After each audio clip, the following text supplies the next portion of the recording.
Muito bom dia, começando mais o nosso Pense e Ore, nessa terça-feira tão especial, dia 7 de março de 2023. Bom dia, produção, tudo bem? Estamos avançando aqui nos nossos estudos sobre o livro de Eclesiastes, hoje capítulo 7, no dia 7. Muito bom, manda aquele bom dia que só você sabe. Lembrando que eu estou em Israel, então você pode sempre estar vendo no meu Instagram para onde eu estou indo, o que eu estou fazendo. Nós vamos ter momentos de oração, momentos de busca, e eu quero que você esteja comigo, imerso nessa viagem tão poderosa, e eu tenho certeza que Deus vai pegar você. Então já deixa seu like, se inscreva no canal. Tem muita gente que assiste o programa e não deixa o like. O like é muito importante porque deixa para o YouTube a mensagem que a gente é relevante. E aí ele vai gratuitamente entregando, recomendando o programa para mais pessoas. Tá animado, produção? Muito bom, muito bom. Hoje, capítulo 7 de Eclesiastes, a gente está estudando e eu estou muito feliz pelos feedbacks que a gente vai recebendo. E se você tem aprendido, posta nos seus stories, né, um versículo que mais te marcou, né, alguma reflexão que tocou teu espírito. A Bíblia é um livro vivo, então enquanto a gente está aqui estudando, não é só um estudo da palavra, mas ele vai falando com você, vai tratando tua alma, tuas feridas, teus medos. Isso é poderosíssimo. É ou não é, produção? A produção falou que é exclusivo para cada um, e por isso que a mensagem, cada um fala que é para si. Precisa arrumar um microfone para você, quando falar, sair aqui no ar. Vamos lá então, vamos estudar a palavra de Deus. Obrigado pelos bons dias, obrigado pelas palavras. Então nós vamos estudar hoje o capítulo 7 de Eclesiastes, escrito pelo rei Salomão no final da sua vida. Muitos dizem ser um livro melancólico, mas na verdade é um livro escrito por um homem que viveu tudo o que tinha para viver e tem suas percepções sobre o que realmente importa. Então normalmente aquilo que empolga eu e você, Salomão, que viveu tudo isso de forma intensa e provou de tudo, vai dizer para nós que tudo isso não passa de vaidade e bobagem. Então é bacana você ouvir, né, ou ler sobre o homem da envergadura de Salomão, para que a gente tenha um destino e uma percepção de construção de vida diferente da dele, né, que se entregou a tanta coisa e no final fica o sentimento de que tudo isso foi uma grande bobagem. Tá? O capítulo 7 de Eclesiastes, ele vai falar sobre o equilíbrio das emoções. Tá? No capítulo 7, Salomão apresenta exatamente 7 coisas excelentes que a gente tem que parar para pensar. 7 itens. E o objetivo dele é que a gente reflita sobre algumas questões da vida e encontrar remédio para os erros cometidos pelas aflições que a própria humanidade nos traz. Tá? Então ele vai falar sobre a importância do bom nome, ele vai falar sobre o dia da nossa morte, que é um dia importante, que a gente precisa parar para pensar, ninguém pensa. Ele vai falar sobre o velório, ele vai falar sobre que melhor é a tristeza. Aqui no capítulo 7 ele vai falar sobre o valor da repreensão. Também vai dizer que o fim é melhor que o começo, e termina as 7 coisas falando sobre a importância da paciência. Tá? Eu dividi o estudo do capítulo 7 de Eclesiastes em 4 blocos principais. Nós vamos estudar o primeiro bloco, o versículo 1 ao 6, e eu dei o nome desse bloco de O Valor de um Bom Nome. O bloco 2, do versículo 7 ao versículo 10, Tristeza e Alegria. O bloco 3, do versículo 11 ao versículo 22, Vantagens da Sabedoria. E o último bloco, do versículo 23 ao versículo 29, O Mal do Pecado. Ok? Bora lá, produção? Vamos trabalhar? Então vamos lá, primeiro bloco do Eclesiastes 7, nós vamos estudar o versículo 1 ao 6. Vamos à leitura. O bom nome é melhor do que o perfume finíssimo. O que é o bom nome, produção? Boa reputação, exatamente. É como as pessoas veem você. como as pessoas te enxergam. Então, melhor que um perfume aí da Jequiti, da Boticário, da Ferrari, é você ter um bom nome. Tem muita gente cheirosinho aí, mas que não tem nome. E o dia da sua morte é melhor do que o dia do seu nascimento. Eita. Vou tomar uma água agora depois dessa. É melhor ir a uma casa onde há luto do que uma casa onde há festa. Pois a morte é o destino de todos. Os vivos devem levar isso a sério. A tristeza é melhor do que o riso, porque o rosto triste melhora o coração. O coração sábio está na casa onde há luto, mas o do tolo na casa onde há alegria. É melhor ouvir a repreensão de um sábio do que a canção dos tolos. Tal como o estado de espinhos debaixo da panela. Tal como o estalo de espinhos debaixo da panela, assim é o riso dos tolos. Isso também não faz sentido. Então, aqui Salomão vai falar sobre algumas coisas que para nós, na nossa sociedade, são tidas como coisas que a gente não quer pensar, que a gente não quer falar, não queremos encarar. Primeiro ele fala do bom nome, que é melhor que o bom perfume. Isso aqui, gente, é algo importantíssimo. Zele pelo seu bom nome. Prometeu, cumpra. Está devendo, pague. Fez um voto, cumpra. Diz que ia chegar no horário, chegue. As pequenas falhas de promessa vão trazendo uma descredibilidade e isso não consegue ser recuperado fácil. A quebra da confiança, a quebra da aliança. Então, por isso que Salomão está falando, para de querer ter uma vida irresponsável. Preserva a tua palavra, preserva teu bom nome, preserva aquilo que você diz que é a fazer. Isso aí é melhor do que um perfume cheirosinho. Tá? Depois ele vai falar sobre o dia da morte, que é melhor que o dia do nascimento. Por quê? Porque exatamente concluir é mais importante que terminar. Né? Quando a gente nasce, na maioria das famílias, há uma festa. Né? A enxoval da criança, parentes vêm visitar, né? Nos nossos dias, a postagem na internet, com quem parece, né? Que gracinha, que maravilha, né? Tudo do bebê é maravilhoso, o cocô do bebê é maravilhoso, o xixi do bebê é maravilhoso, o choro do bebê, mas uma criança, um bebê não é nada. Ele não tem mérito algum, ele não tem história nenhuma. E nós já vimos bebês fofinhos, maravilhosos, se tornarem assassinos, se tornarem pedófilos, se tornarem bandidos. Né? Todo criminoso foi um bebê fofinho. Todo marginal, ou seja, pessoas que vivem à margem da sociedade, foi um cuticute na maternidade.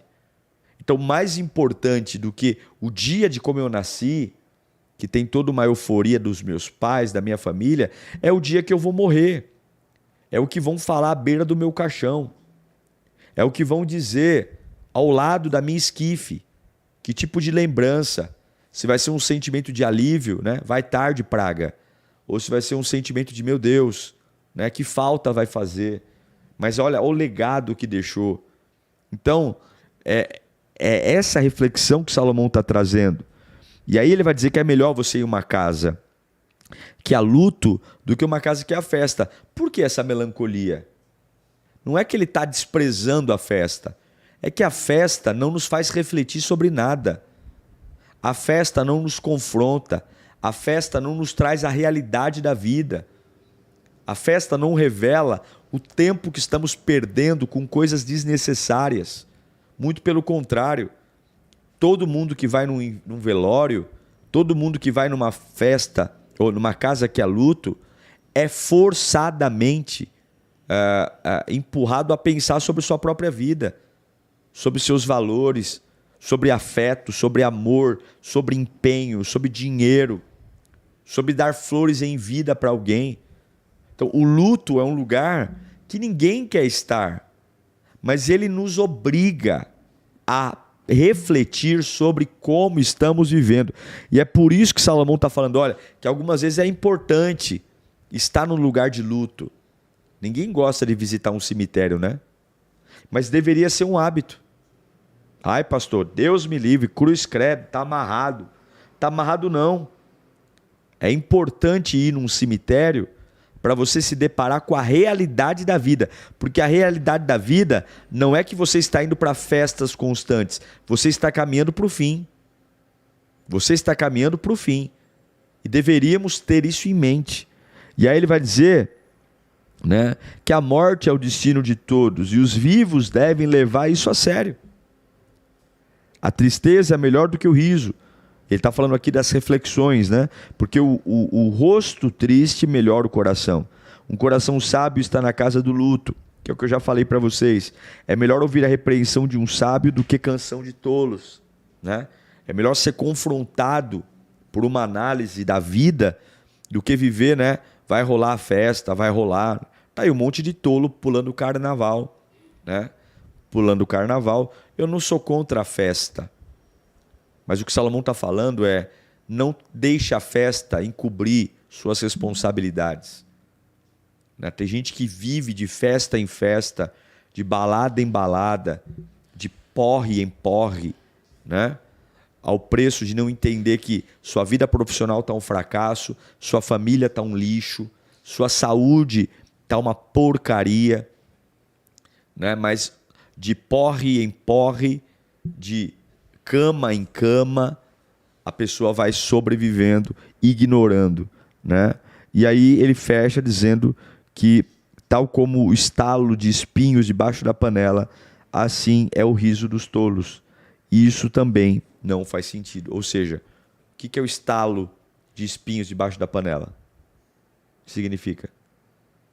Quem ouve estalo de espinhos debaixo da panela, dá a impressão que tem fogo debaixo dela. Está esquentando. Né, o fogo da brasa.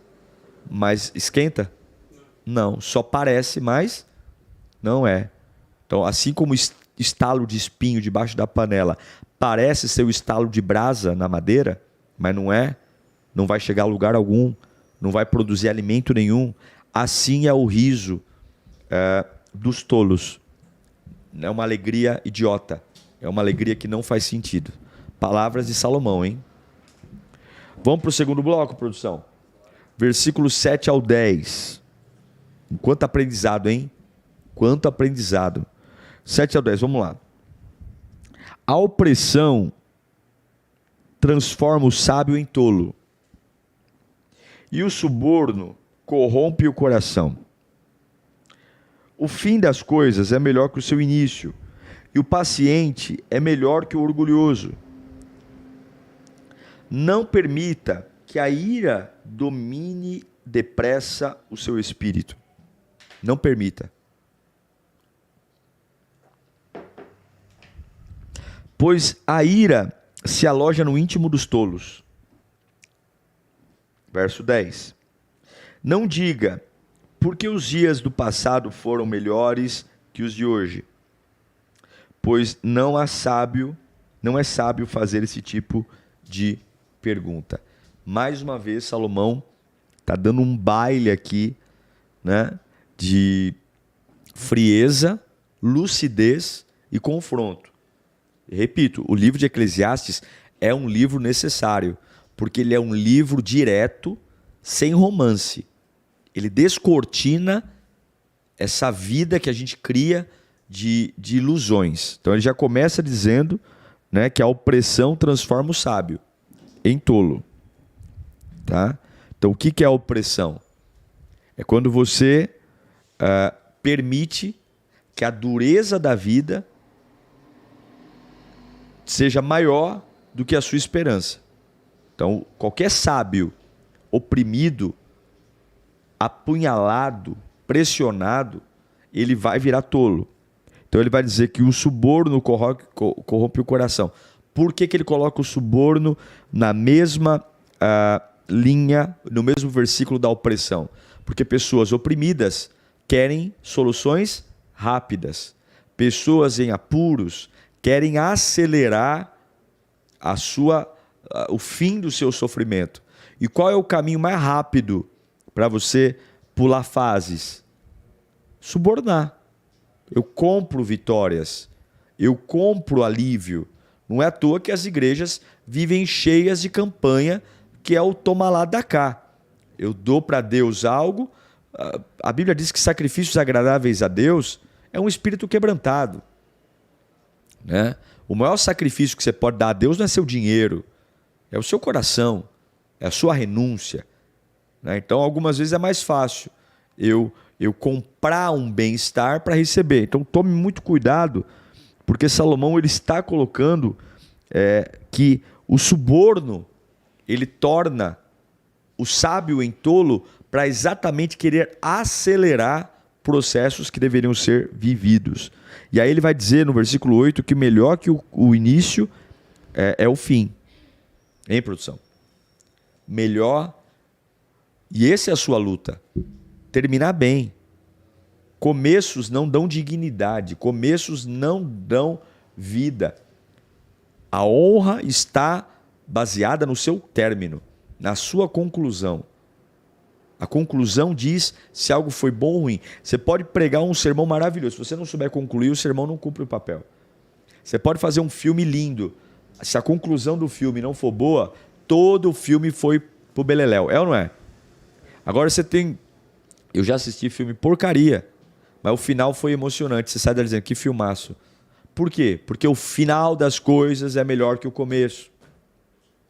Por isso que o cair é do homem, mas o levantar é de Deus. Por isso que eu creio em novos começos. Não importa quão fundo você se enfiou, que buraco você entrou, não importa que tipo de vida maldita você estava levando, Deus tem poder para mudar essa história. Deus tem poder para mudar essa situação. Só precisa abrir sua mente, tá? E aí ele vai dizer que a gente precisa ter mais paciência do que orgulho. Paciência e orgulho não vivem na mesma cozinha. Porque a paciência é o revestimento da humildade. Eu aceito esperar. Eu sei que eu vou vencer. Eu sei que Deus tem um plano para mim. Eu sei que lá na frente eu vou triunfar. E por isso eu espero. Eu vejo alguém tripudiando, eu vejo alguém dando risada, eu espero. Eu mato o meu orgulho com a humildade. Vamos deixar, né? Quem ri por último, como diz o ditado, ri melhor. Vamos esperar. Algumas pessoas falam que quem ri por último é o besta. Não, quem ri por último não é besta, não. Quem ri por último não é aquele que não entendeu a piada, não. Quem ri por último, segundo a Bíblia, é aquele que termina direito, né? O que adianta eu ganhar o primeiro round, o terceiro round e perder a luta? O que adianta? O que adianta, né, fazer 4 gols no meu adversário e o adversário vira o jogo, faz 5 e ainda sai com mais superação ainda? Porque uma coisa é você ganhar de 5-0, outra coisa é você ganhar de 5-4. Qual que é melhor? 5-4. Ainda mais se você começou o jogo perdendo. Mostra garra, superação. Então, cuidado, porque o orgulho não te fará esperar. Não permita que a ira domine depressa o seu espírito, pois a ira se aloja no íntimo dos tolos. O que ele está falando? Pessoas tolas têm raiva. E pessoas raivosas perdem bênçãos.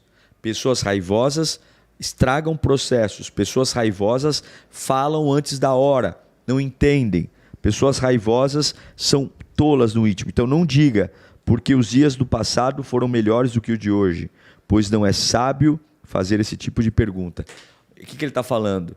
Né? O tolo, ele é melancólico. O tolo, ele se nega a abrir a vida para viver dias melhores, porque ele entende que nunca algo vai superar o que ele viveu. Então, nunca vai ter um amor maior do que o amor que ele teve no passado, nunca ele vai ter uma experiência com Deus maior do que a que ele teve no passado, então ele sempre vive para o pior. A vida dele desce uma ladeira. Agora é contra tudo que Salomão falou. Melhor que o começo é o seu? Então, se melhor que o começo é o final, eu não vivo numa descendência, eu vivo numa ascendência. Então, é isso que ele está falando. Não é sábio dizer que os dias do passado são melhores do que os dias de hoje. É burrice. É ir contra a palavra. As minhas melhores pregações eu ainda não fiz. Os melhores pensiores ainda não foram feitos. Os melhores cultos ainda não aconteceram. Os melhores momentos do meu casamento com a minha filha ainda vão vir. Porque não é sábio endeusar fases passadas. É tolice. Certo, produção? Vamos lá então. Terceiro bloco. Do 11 ao 22. Vamos lá. A sabedoria é como uma herança. É uma coisa boa. Ou seja, se a sabedoria é como herança, eu posso passar de pai para filho. Meu filho não precisa bater cabeça onde eu bati. Meu filho não precisa fazer a mesma burrice que eu fiz. Né? E quando o filho é repeteco da burrice do pai, é porque a sabedoria não estava no pai. Porque a Bíblia está falando, a sabedoria é como herança, é coisa boa. É beneficia. A minha letra é tão pequenininha aqui. E beneficia aqueles que veem o sol.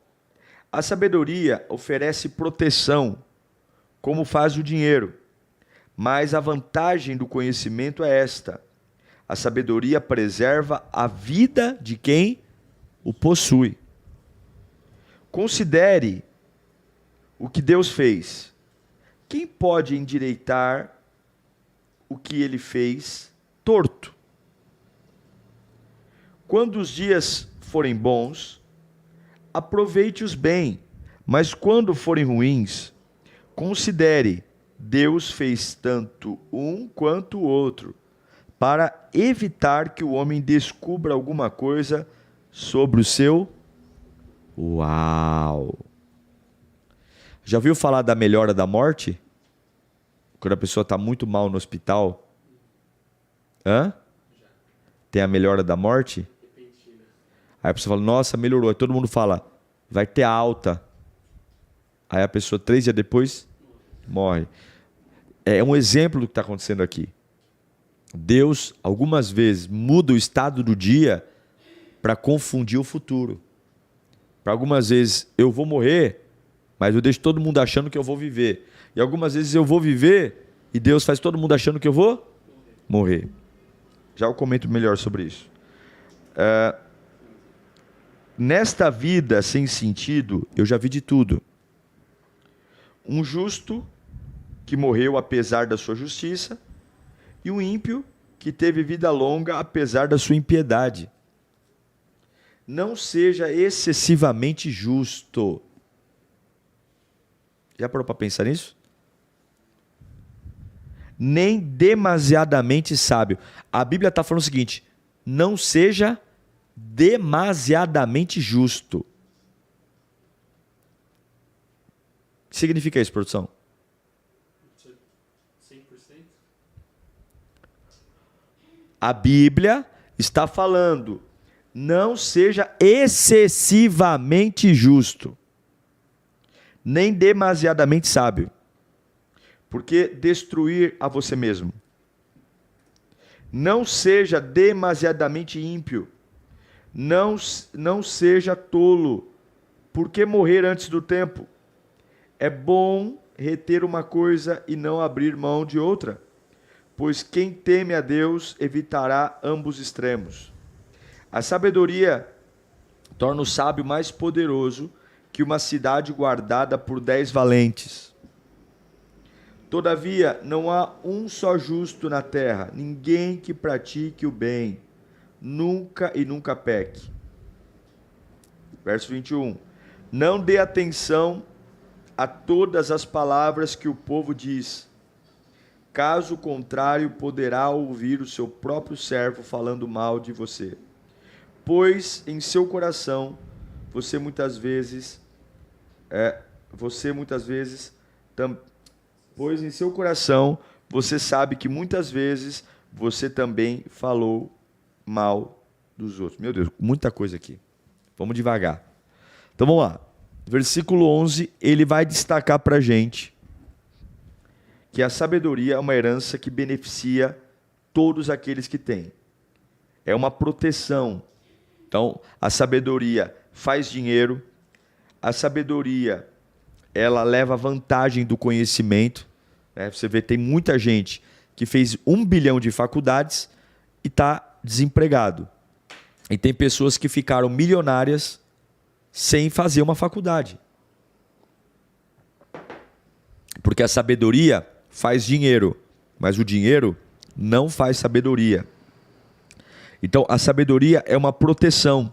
A Bíblia diz, faz dinheiro e leva vantagem sobre o conhecimento, e ela preserva a vida de quem possui.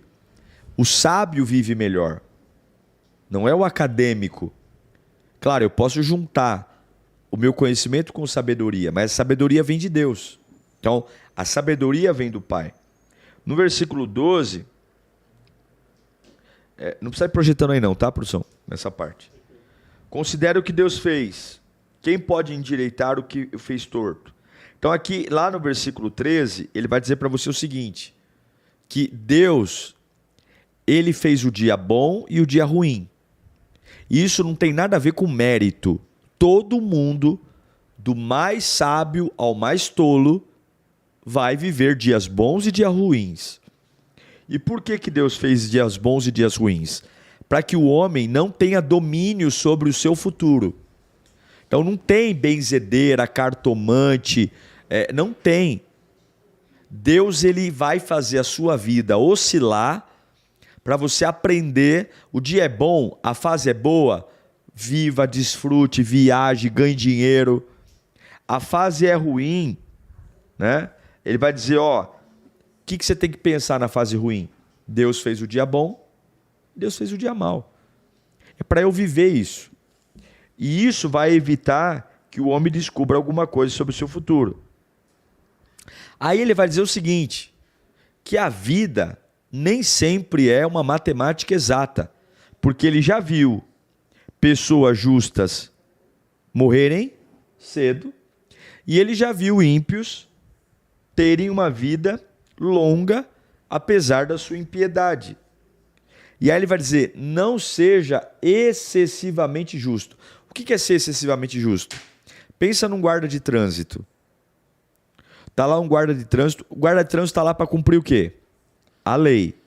Aí vai uma pessoa que atropela um pedestre, certo? E sai correndo. E o pedestre está lá estirado no chão. E o guarda de trânsito está lá.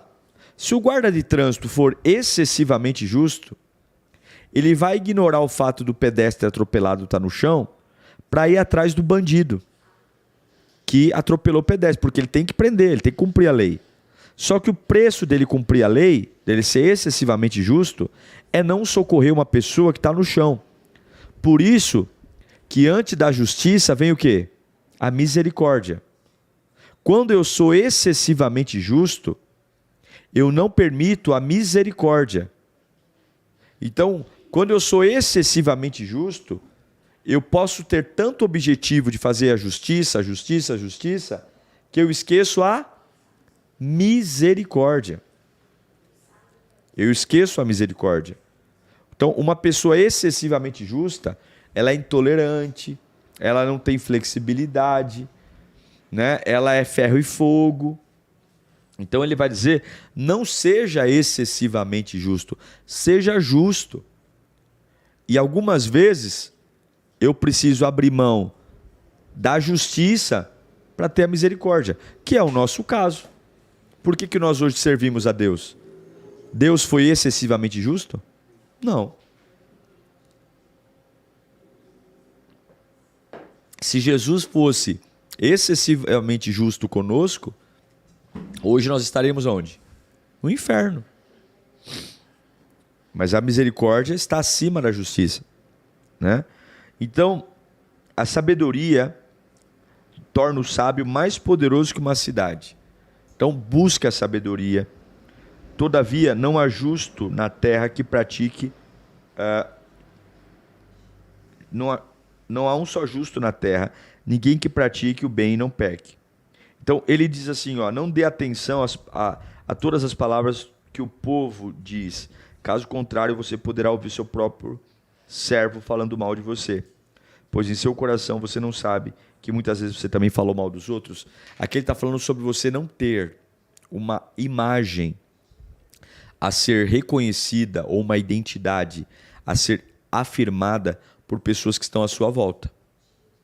Então, o que Salomão está falando? Né? É preciso que você tenha condições de ter uma identidade em Deus e a sabedoria não ficar perguntando para os outros quem eu sou, para onde eu vou. Porque algumas vezes o que vão falar de você pode ser algo que vai te destruir. Certo, produção? Até porque nós mesmos falamos mal. Ele diz aqui, ó. Pois em seu coração você sabe que muitas vezes você também falou mal dos outros. Então, baixa a bola, tá? Quando você descobrir que alguém está falando mal de você, não dá chilique, não dá piti, não fica tendo ataque de pelanca. Baixa a bola, porque assim como o Salomão está falando, tu também já falou mal de gente, tá? Tu também não é santo, não tem santo aqui nessa terra não. E aí vem o último bloco, versículo 23 ao 29, o mal do pecado. Vamos lá. Versículo 23. Tudo isso eu examinei imediatamente. É isso? Perdão. Tudo isso eu examinei mediante a sabedoria e disse: estou decidido a ser sábio, mas isso estava fora do meu alcance. A realidade está bem distante e é muito profunda. Quem pode descobri-la? Certo? Por isso dediquei-me a aprender, a investigar, a buscar sabedoria e a razão de ser das coisas, para compreender a insensatez da impiedade e a loucura da insensatez. Descobri que muito mais amarga que a morte é a mulher que serve de laço, cujo coração é armadilha e cujas mãos são correntes. O homem que agrada a Deus escapará dela, mas o pecador ela apanhará. Veja, diz o mestre, foi isto que descobri. Ao comparar uma coisa com outra coisa para descobrir a sua razão de ser. Sim, durante essa minha busca, que ainda não terminou, entre 1000 homens descobri apenas um julgo digno. Um que julgo digno, mas entre as mulheres não achei uma sequer. Assim cheguei a esta conclusão: Deus fez os homens justos, mas estes foram em busca de muitas intrigas. Eita, a mulherada deve estar brava agora. Vamos lá, vamos comentar aqui. O mal do pecado. Tá? Então ele começa falando sobre que a sabedoria é uma decisão, tá?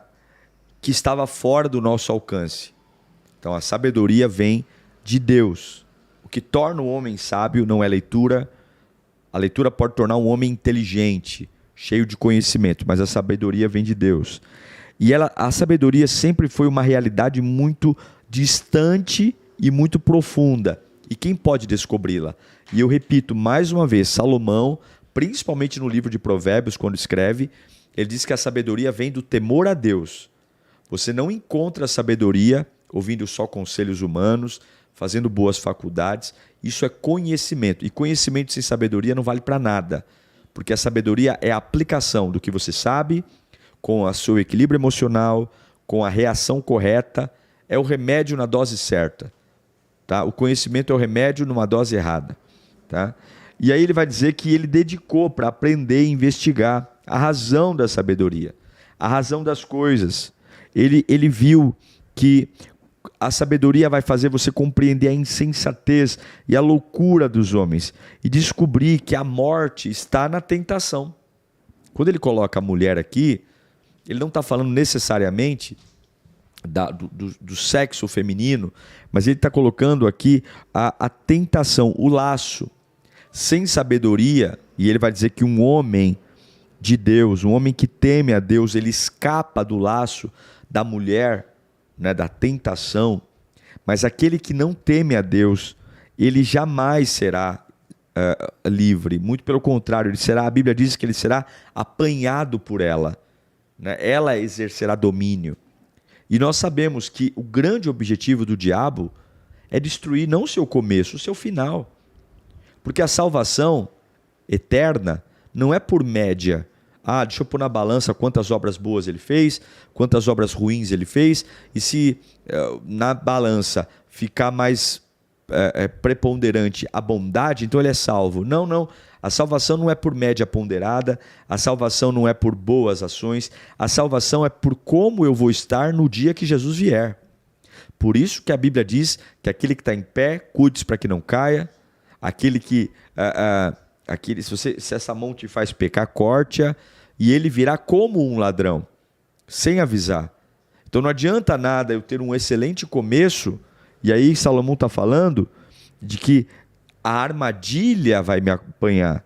E aí ele vai dizer, olha, o mestre diz, ao comparar uma coisa com outra, né, ao comparar a vida com morte, dinheiro com miséria, amor com ódio, ele vai descobrir que a razão de ser ainda não terminou, né? Ele não entendeu. E entre 1000 homens descobrir que apenas um que julga o digno, né? Que é Deus. Né? Não tem pessoas dignas, não tem pessoas potencialmente para se salvar, né? E ele vai dizer que cheguei à conclusão, Deus fez homens justos, mas eles foram em busca de muitas intrigas, né? Então, nós nascemos para dar certo, nascemos para termos uma vida maravilhosa, mas optamos pelo pecado. E só uma opção do homem em seguir a Deus com sabedoria pode devolver ao homem a capacidade de seguir em frente, né? O mal do pecado nos assola, gente. Eu sei que existem muitas distrações hoje em dia, né? Muitas coisas aparentemente gostosas, bacana, que nos inspira, né, a seguir, mas a verdade é uma só. Se a gente não pautar a nossa vida em Deus, se a gente não buscar a Deus, a gente está na roça, está na água da salsicha. Porque, lamentavelmente, a sua vida só é definida por como você termina. Então, nós falamos de 7 coisas aqui. Primeira, a importância de ter um bom nome. Cuide do seu nome. Cuide da sua reputação. 2, o dia da sua morte. É um dia que você tem que entender que vai definir tudo. E se vai definir tudo, tem que ser um dia em Deus. 3, o seu velório. O velório. O seu velório não, o velório. Estar na casa de luto, estar na casa de um velório, né? Ir a ambientes de luto, não é de todo ruim, não. Vai trazer reflexões. 4, melhor a tristeza. A alegria é bacana, mas a alegria não agrega, a alegria não ensina. Uma pessoa que fica feliz consigo mesma o tempo todo é uma pessoa que não cresce. Eu cresço no confronto, eu cresço no desafio, né? 5, o valor da repreensão, né? A importância de ser confrontado. A sabedoria não vem quando você é alisado. A sabedoria vem quando você é confrontado. 6, o fim é melhor que o começo. Não é como você nasce, é como você morre. E o último, a paciência, ela é uma virtude maior que o orgulho, né? Orgulhosos não têm paciência. Certo, produção? Mais um programa para conta. Vamos orar, gente? Coloca para mim, por favor, de tudo que eu falei aqui, o que mais chamou sua atenção, o que mais trouxe para você.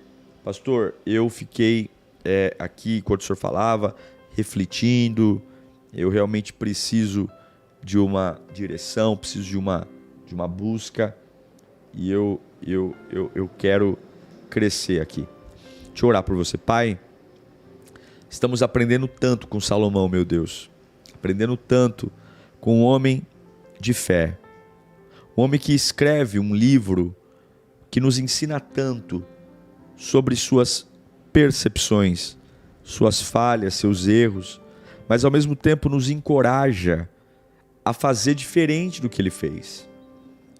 Eu sei que algumas vezes estamos tão embebedados pelo momento, embebedados pela situação, que nos deixamos levar pela vida, né? Nos deixamos levar pela onda que está à nossa volta, mas que possamos refletir quem estamos nos tornando, que tipo de pessoa estamos sendo, que a tua glória e o teu poder nos alcance.